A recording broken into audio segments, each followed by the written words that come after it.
السلام علیکم ورحمۃ اللہ وبرکاتہ۔ الحمد للہ کفا وسلام علی عباده الذین اصطفى، اما بعد، اعوذ باللہ من الشیطان الرجیم، بسم اللہ الرحمن الرحیم۔ ان الملوک اذا دخلوا قریۃ افسدوها وجعلوا اعزۃ اہلها اذلہ۔ صدق اللہ العظیم۔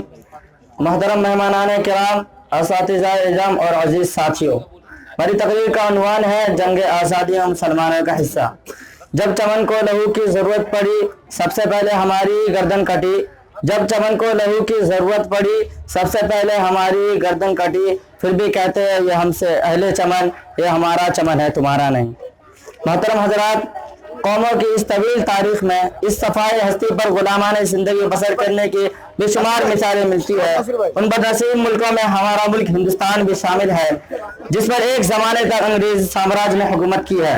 چونکہ اس ملک کی تاریخ سازی میں مسلم بادشاہوں، مسلم علماء اور مسلم عوام نے ایک عہد ساز کردار انجام دیا ہے۔ اس پر مزید یہ ہے کہ حضرت صلی اللہ علیہ وسلم نے آزادی کو فطرت کا تقاضا اور ایمان کا جز قرار دیا ہے اور فرمایا صرف انسان خدا کا غلام اور اس کا محکوم ہے۔ حضرت عمر رضی اللہ تعالی عنہ نے فرمایا کہ اے لوگو، تم نے کب سے انسانوں کو غلام بنا لیا جبکہ ان کے ماؤں نے انہیں آزاد جانا تھا۔ سامعین کرام، انگریز سامراج نے ہندوستان کو لقمہ تر سمجھا اور گیدر سی چالو اور لومڑی سے مکاریوں سے حدود ہند میں داخل ہو کر ایک ایک ریاست کو اپنے پنجہ استبداد میں سمیٹنا شروع کر دیا، یہاں تک کہ باشندگان ہند کی غفلت سے پورا وسیع تر ملک ان کے زیر اقتدار آ گیا، یہاں تک کہ انہوں نے اپنے تدبیروں اور طرز عمل سے سرزمین ہندوستان میں فتنہ و فساد برپا کیا اور مغربی تہذیب کو ہوا دی۔ یہاں کے باعزت لوگوں کے ساتھ ذلت و خواری کا برتاؤ کیا گیا۔ ان الملوک اذا دخلوا قریۃ افسدوها وجعلوا اعزۃ اہلها اذلہ۔ جب بادشاہ کسی بستی میں داخل ہوتے ہیں تو وہاں فساد برپا کرتے ہیں اور باعزت لوگوں کو ذلیل کرتے ہیں۔ ہندوستان کے مختلف عوام کو فرقہ پرستی غلاظت میں ڈھکیل دیا گیا، مسلمانوں کے پاکیزہ اجتماعیت میں اختلاف کا سور پھونکا گیا۔ بدلتے ہوئے حالات کا بغور جائزہ لے کر علماء کرام نے اور قائدین اعظام نے قرآن کریم کی روح سے جان لیا کہ انگریزی سامراج کا ناپاک مقصد کیا ہے۔ قرآن نے بھی شہادت دی، لا ترضى عنك اليهود ولا النصارى حتى تتبع ملتهم۔ قرآن نے یہ بھی کہا اے ایمان والو، تم یہود و نصارہ کا اپنا دوست مت بناؤ۔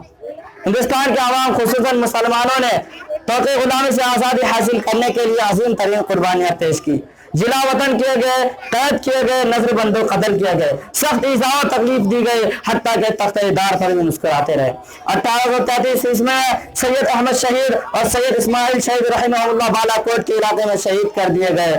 اے میرے وطن کے لوگوں، ذرا بھر لو آنکھ میں پانی، اے میرے وطن کے لوگوں، ذرا بھر لو آنکھ میں پانی، جو شہید ہوئے ہیں ان کی یاد کرو ذرا قربانی۔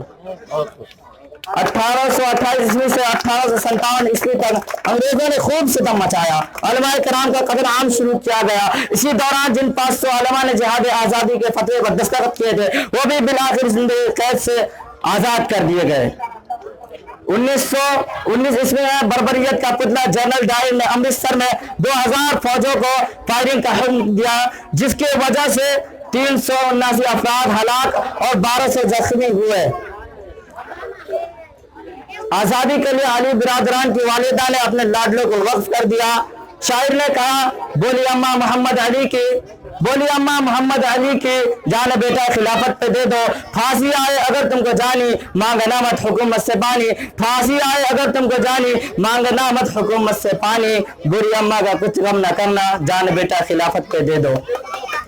19 دسمبر 1927 میں شہید وطن اشفاق اللہ خان 27 برس کی عمر میں تختہ دار پر پہنچے اور اپنے ہاتھوں سے پھانسی کے پھندے کو اپنے گلے میں ہار کی طرح پہن لیا۔ آخری وطن پوچھنے پر، آخری خواہش پوچھنے پر شہید وطن نے فرمایا کچھ آرزو نہیں ہے آرزو تو یہ ہے، کچھ آرزو نہیں ہے آرزو تو یہ ہے کہ کوئی رکھ دے ذرا سی خاک وطن کفن میں۔ اسی بات پر میں اپنی تقریر ختم کرتا ہوں۔ وآخر دعوانا الحمدللہ رب العالمین۔